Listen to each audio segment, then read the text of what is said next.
James chapter 1, verses 22 through 24. Do not merely listen to the word and so deceive yourselves. Do what it says. Anyone who listens to the word but does not do what it says is like someone who looks at his face in a mirror and after looking at himself, goes away and immediately forgets what he looks like. So in first century ancient Near Eastern church, most people took in the word of God by listening, by hearing it read by someone else. But today, we typically take in the Word of God by reading it personally. A modern-day translation of what James is saying might be something like, don't merely read the Word that you might have an intellectual paradigm shift. Read the Word that you might live it in your bones.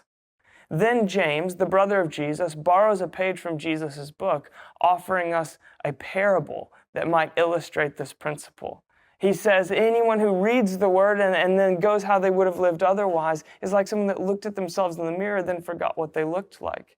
Now, the obvious implication here is that to look at yourself in the mirror is, of course, to make some kind of adjustment about your appearance, to tame a wild hair or to correct some kind of blemish. If you look in the mirror, notice something off about your appearance, and then go on without correcting it, you might as well have never even looked at the mirror in the first place. James is saying something like that. But he's also referring all the way back to the beginning of the biblical story, when in Genesis 1, human beings are set apart from creation and that we are made in His image. In sin, we forgot what we looked like in a sense.